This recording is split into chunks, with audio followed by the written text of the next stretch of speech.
announcing the arrival of His Excellency Dato' Saifuddin Abdullah, Minister of Foreign Affairs of Malaysia, and His Excellency Antony Blinken, Secretary of State of the United States of America.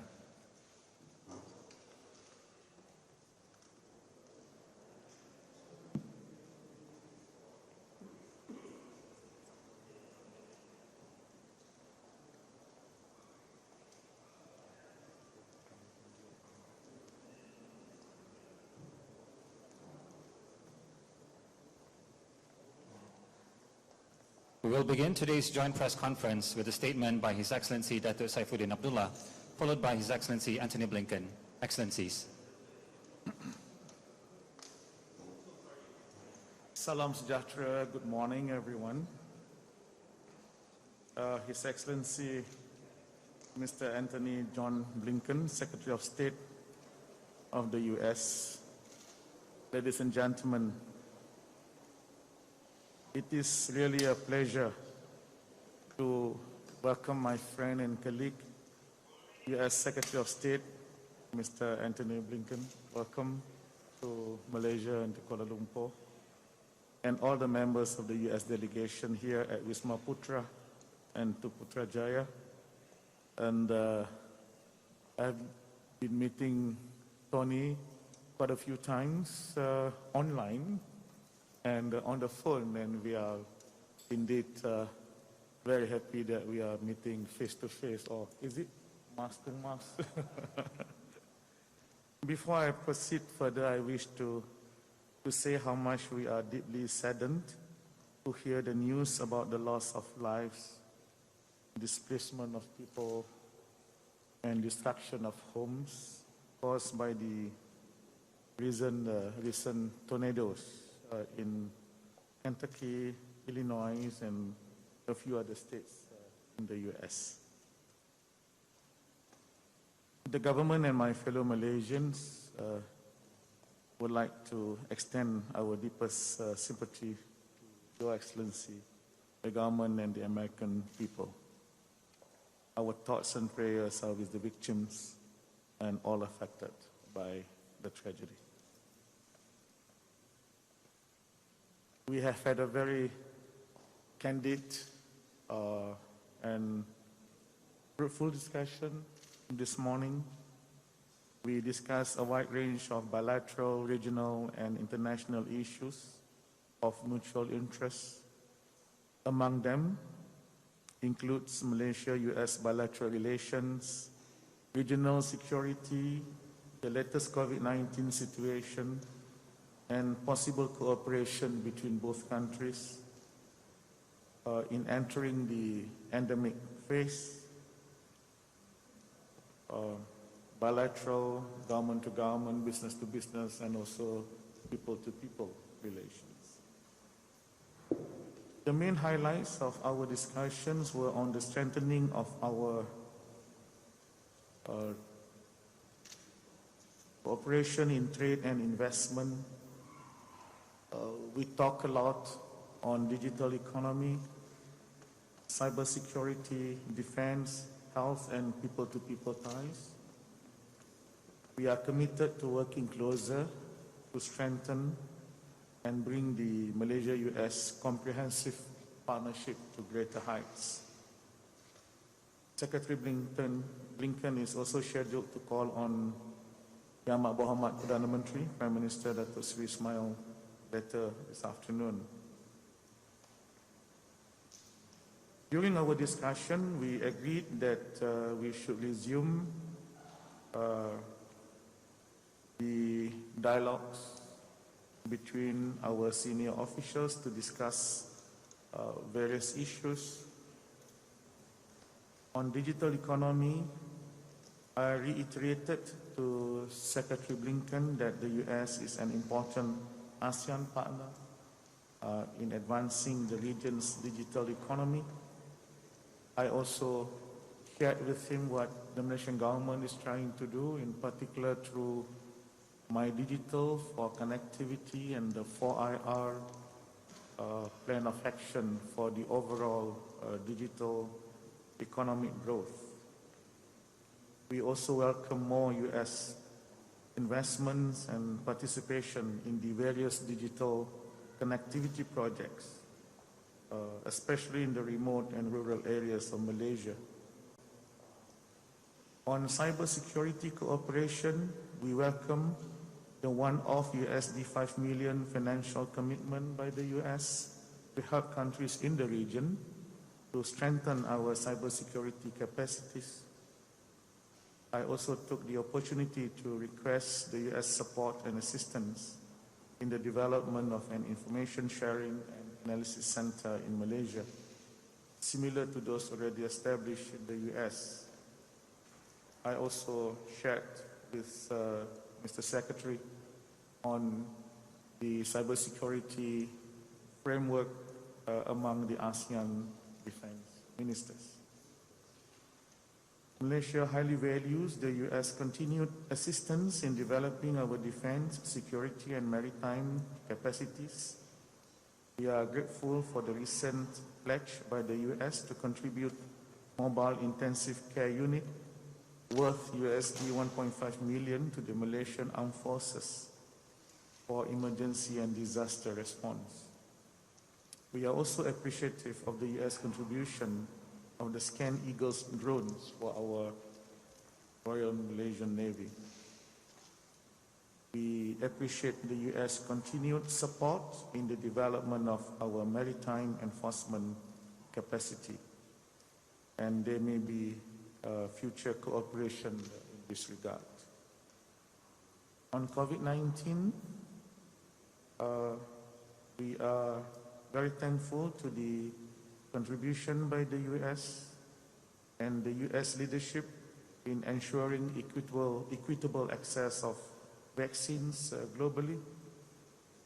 And we thank the US on its contribution of the 1 million doses of Pfizer's COVID-19 vaccine that we received last July, and also the US 800,000 worth of medical equipments, US 2.85 million worth of medical equipments and supplies, and the US 800,000 financial contribution to the Malaysian Red Crescent Society. I also informed Secretary Blinken that in support of President Biden's Global COVID-19 Summit Initiative, as well as our commitment to ensuring fair and equitable access to vaccines, Malaysia has recently contributed USD 100,000 to the COVAX facility. This is in addition to the USD 28.82 million provided earlier. We have also provided 200,000 doses of AZEC vaccines to Bangladesh and about 283,000 doses to Lao PDR.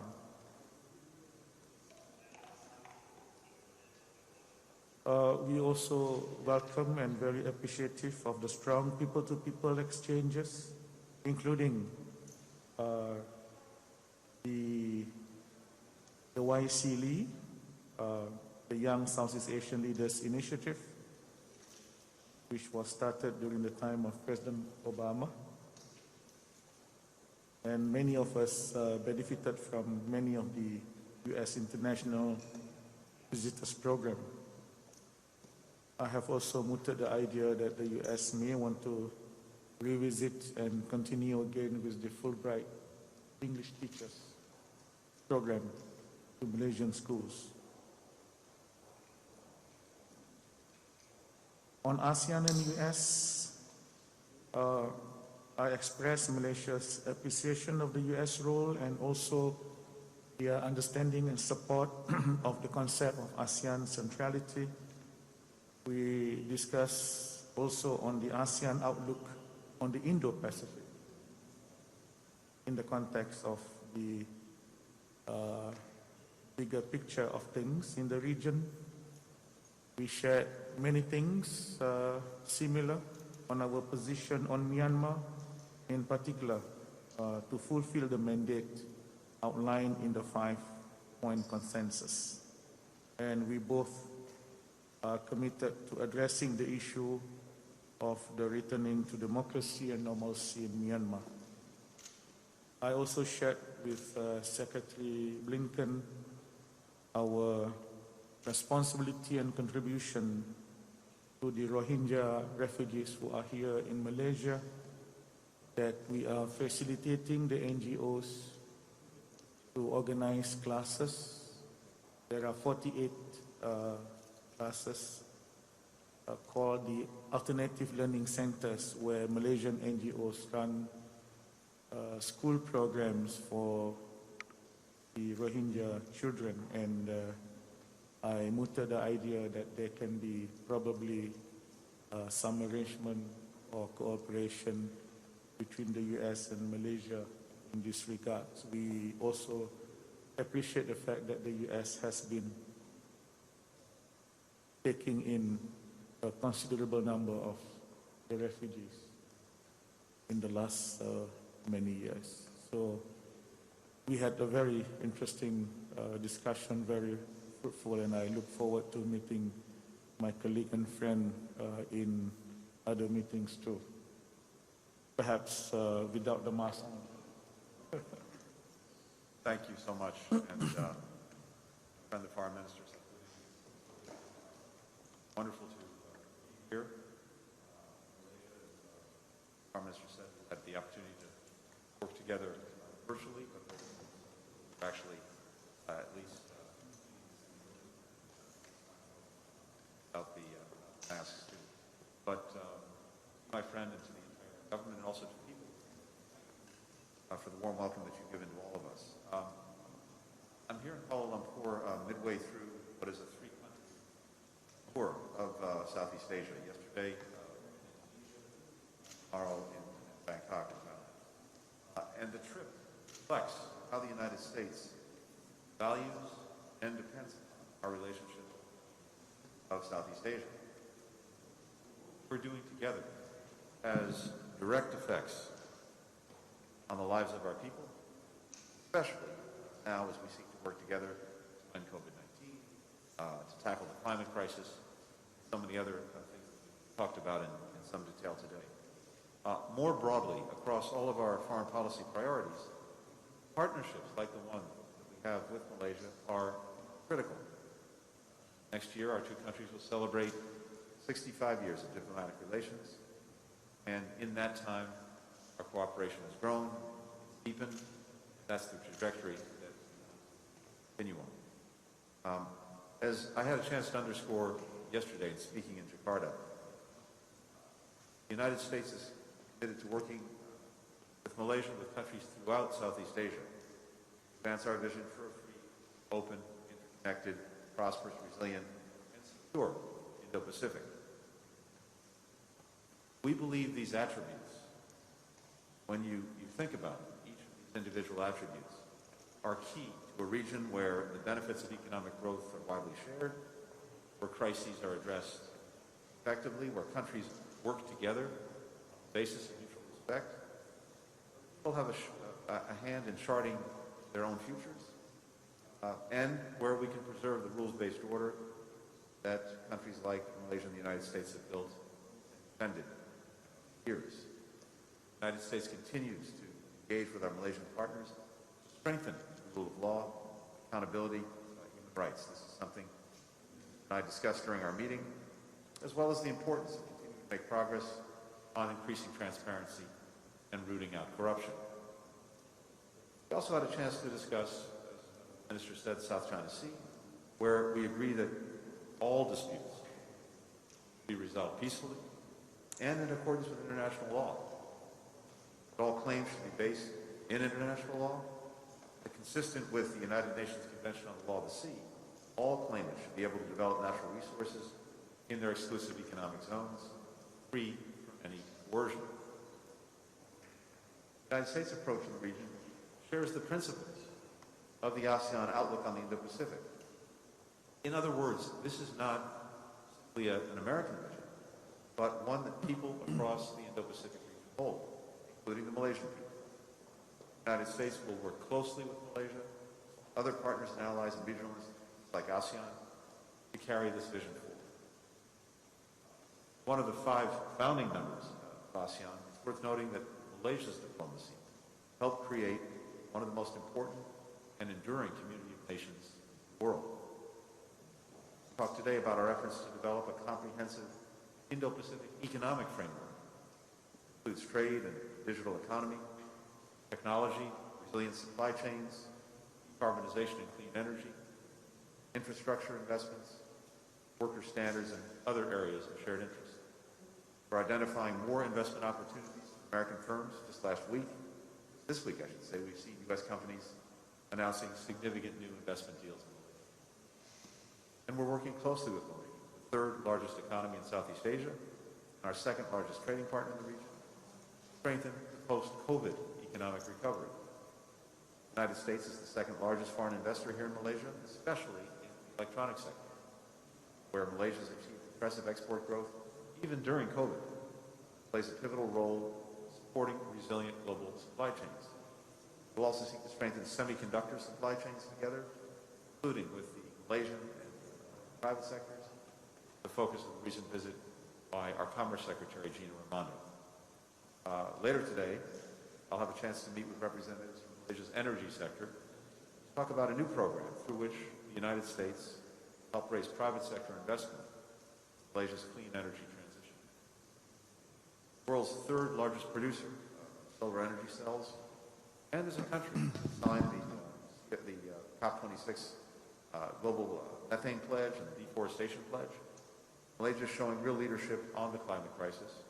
The United States is eager to support these efforts to help grow a clean energy economy here in Malaysia. And on COVID-19, as the noted, we have donated 1 million vaccine doses to Malaysia, provided another $2 million in COVID-related assistance, which has gone toward testing supplies, PPE, gowns and masks, and to assist refugee communities that are particularly suffering from economic downturn. We had a lengthy discussion about not only what we need to do to overcome the current pandemic, but also what we need to do to build back better and have a stronger global health system so that we can better confront future pandemics. Malaysia has shown commendable leadership on the COVID response. More than 78% of the adult population vaccinated, fully vaccinated. And indeed, Malaysia has pledged to donate excess vaccines to nearby countries, including Laos and Bangladesh. Try that. I apologize. Thank you. See if this works. No, we have feedback.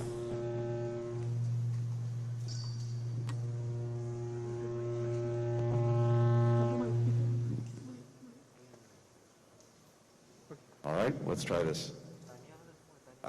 We, as I said, have seen commendable leadership from Malaysia when it comes to COVID, and indeed, as the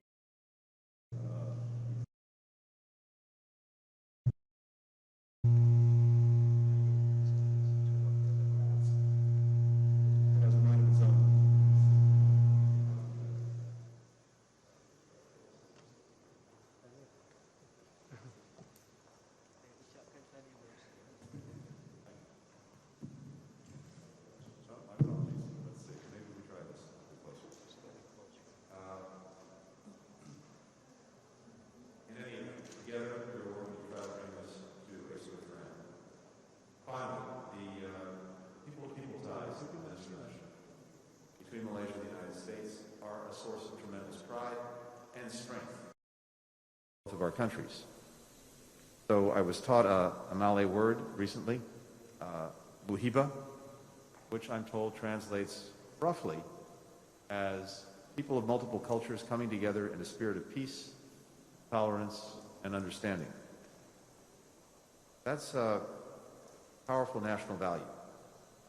Malaysia, and it's something that the United States understands as well. We're proud that thousands of Malaysians are alumni of the exchange programs, and indeed, my friend, the foreign minister, participated in one of our international visitor programs some time ago. This is a source of tremendous connectivity between cultures, between countries, and one that we want to continue to deepen. In fact, later today, I'm going to spend some time with members of the Young Southeast Asian Leaders Initiative, YSEALI, that President Obama launched in 2013. Since then, we've had 150,000 young people across Southeast Asia join the YSEALI network, and that includes 10,000 young people here in Malaysia.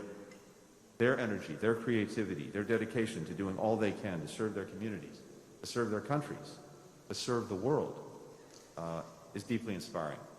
And I'm looking forward to hearing from them how the United States can continue to support their aspirations. My friend, thank you again for a very already productive visit to Kuala Lumpur.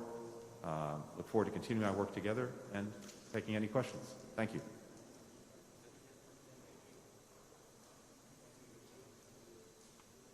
Thank you, Datuk Sri and Mr. State Secretary. As mentioned earlier, we will take a total of 4 questions from members of the media, 2 from the Malaysian media, and 2 more questions from the US media. We'll begin with the gentleman with the red tie. Thank you.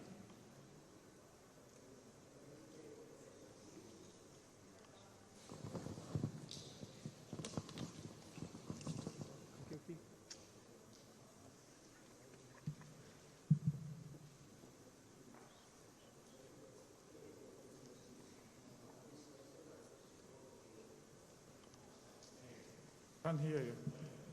Yeah.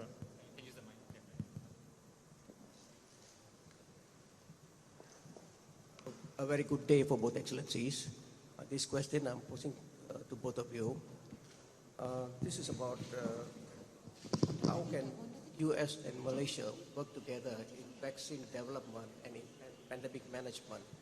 I think both countries have got strengths in these areas, how we can just coordinate and work together. That's all, excellencies. Thank you very much. Okay, if I can go first on vaccine development, I think we agreed that we have to be more prepared for the future. We don't know what is going to happen.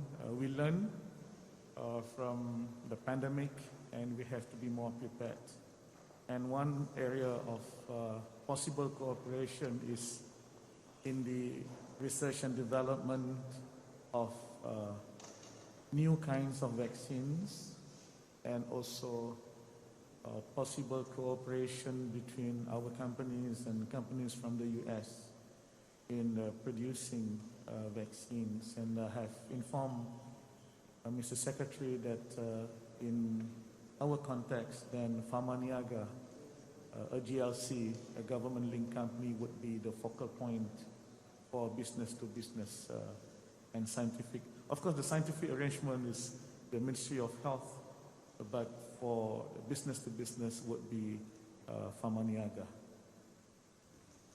And just to add on quickly to that, we really talked about 2 aspects of this. One is what we can do together to overcome the current challenge, COVID-19, and then what we can also do together to build back better for next time, because unfortunately there at some point will be a next time, and we have to take this moment to strengthen the global health security system so that next time we're better able to hopefully prevent, certainly detect, and as necessary deal with effectively a new pandemic.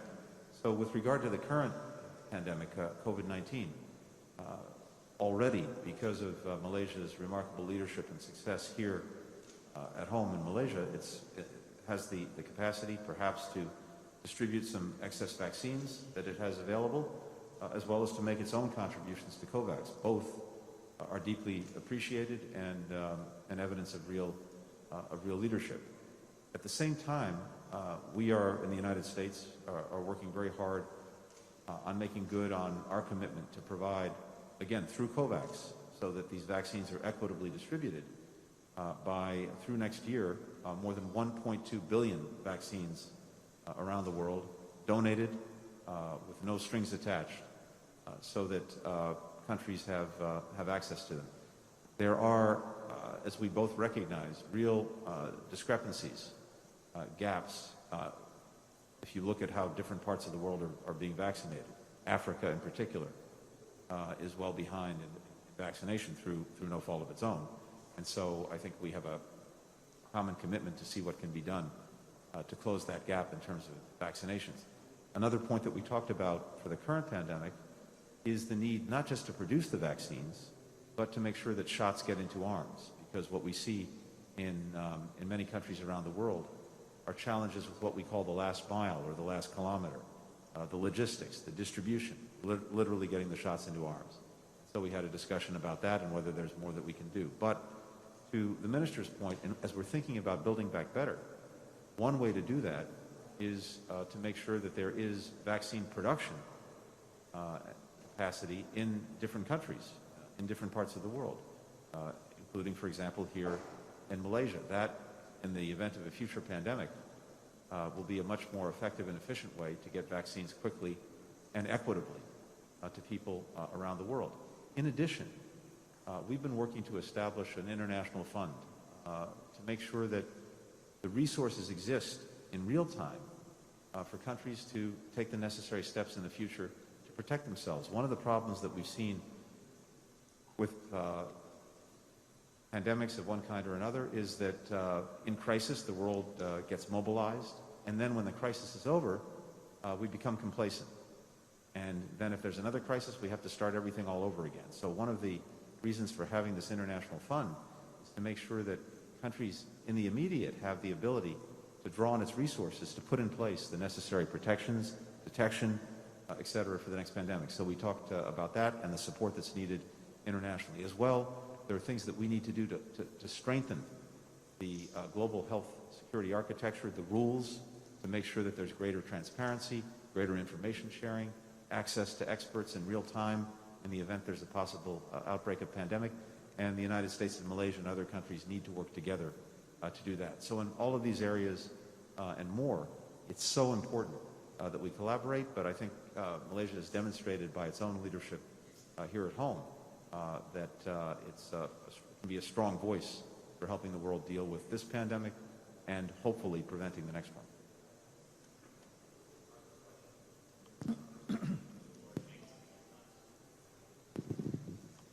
Can you hear me? Okay, this woman is going to make herself heard today. I'm sorry, I think there's echo to the sound.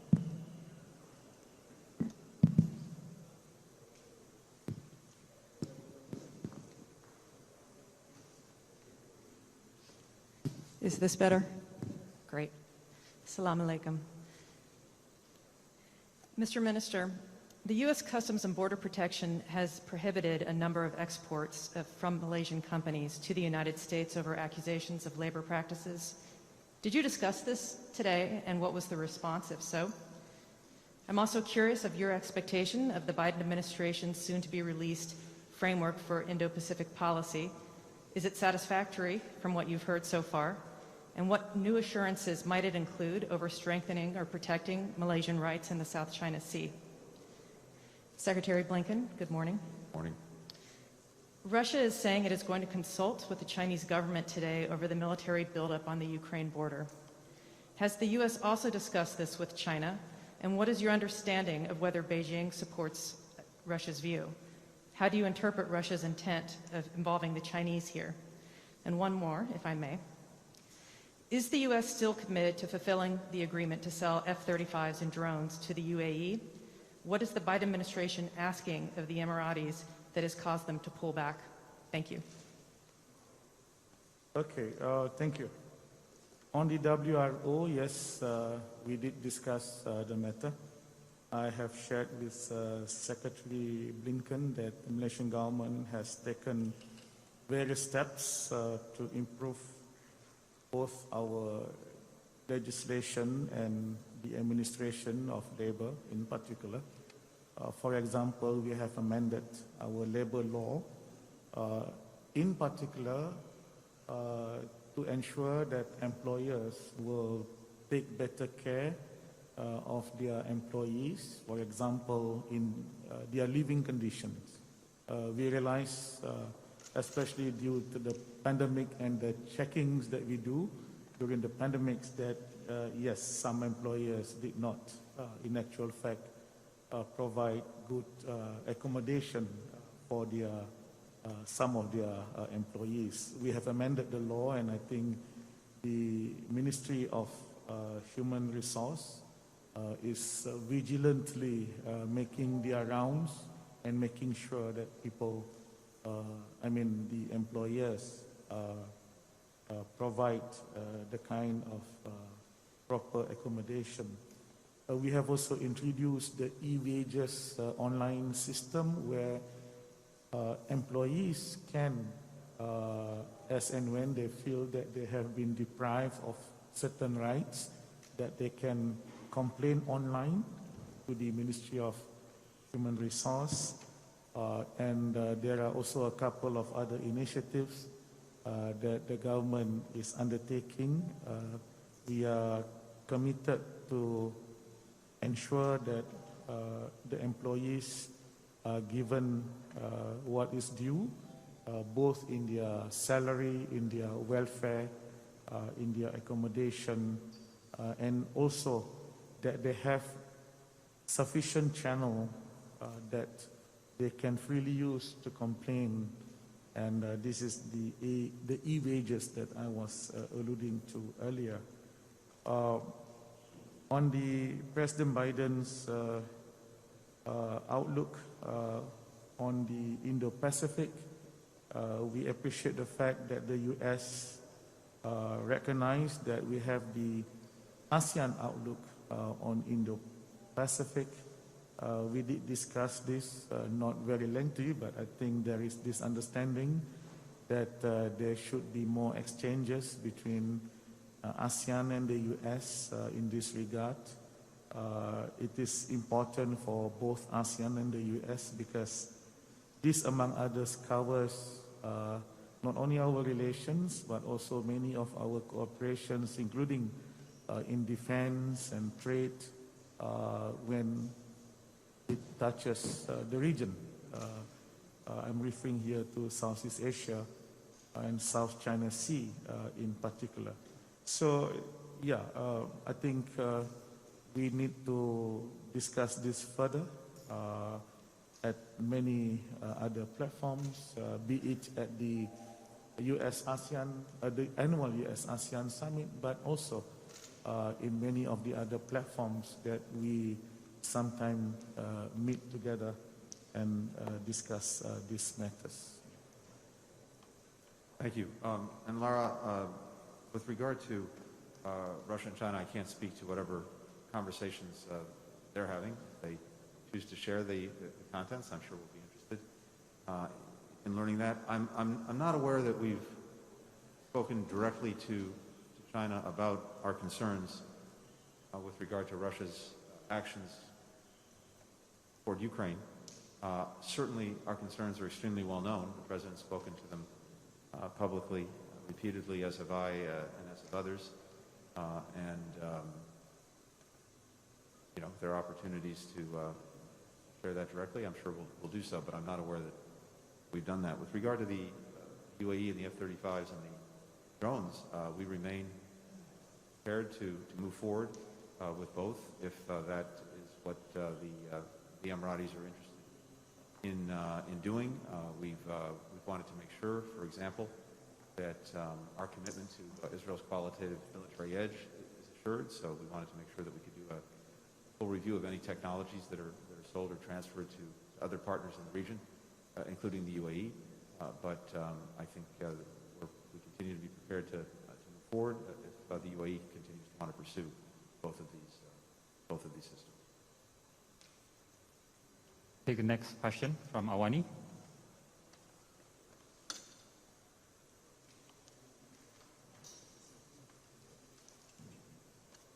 Assalamualaikum Datuk Sri, and very good morning to Mr. Blinken, and welcome to Malaysia. I just want to ask a simple question. Is United States will be holding a special summit for ASEAN leaders maybe in next year? And if so, what is the objective and what will be discussed in that summit? And will United States invite Myanmar on that summit? Thank you. Thank you very much. Yes, we very much look forward to having a special summit with ASEAN next year. President Biden has already participated virtually with the other ASEAN leaders. Very much looks forward to that. And I think it's a reflection of the fact that we see ASEAN is as essential to the regional architecture of the Indo-Pacific. And we are ourselves committed to ASEAN centrality. As I had a chance to talk about yesterday in Jakarta, we see our own future as a Pacific nation as inexorably tied to the Indo-Pacific, to the future of this region, a region where we have some of the fastest growing economies in the world, a region that encompasses 50% or more of the world's population, a region in which there are so many extraordinary young people who are innovating and creating every single day. And ASEAN has carved out a central role in the region as a place where countries come together to make sure that the free and open Indo-Pacific that we all want can continue to advance and move forward.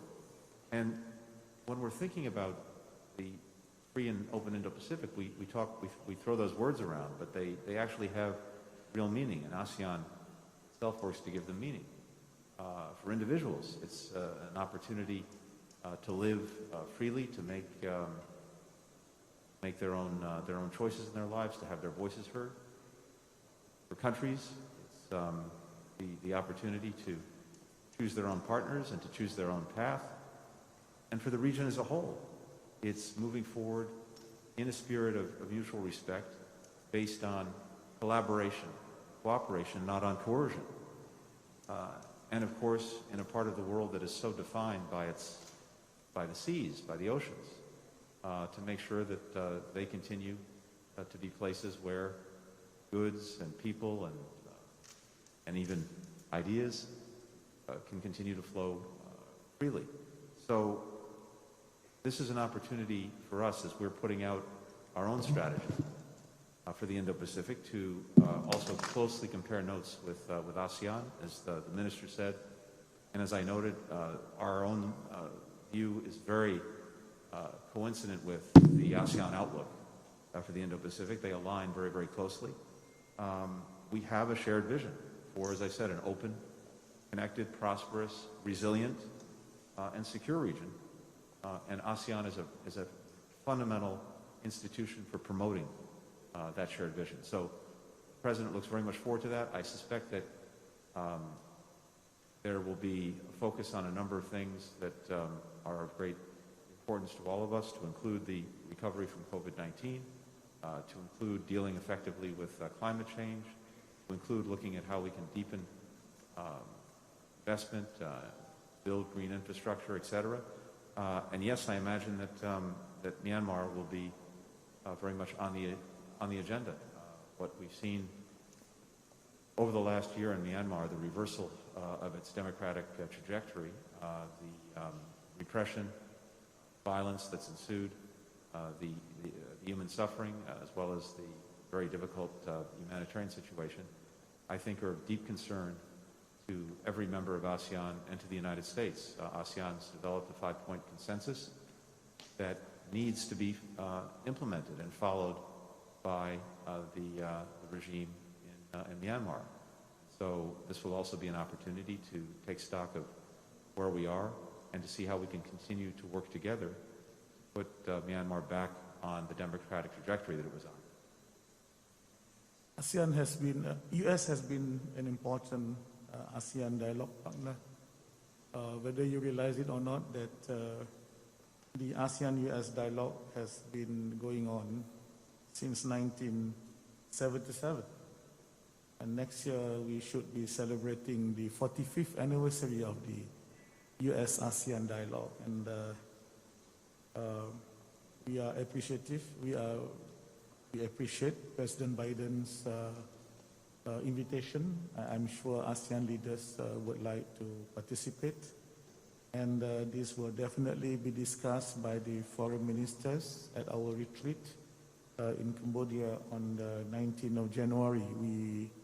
While we await more information as to the actual date and the contents of the summit, but I think what Mr. Secretary has just said would probably be on the agenda. Myanmar, post-pandemic recovery, trade, and also a lot of people-to-people relations between ASEAN people and the U.S. So yeah, I think I'm very confident that ASEAN leaders would welcome the gesture and appreciate the recognition by President Biden on the importance of the ASEAN-US dialogue. So the summit is really something that is very, very timely organized. We'll turn to Nike Ching for our final question.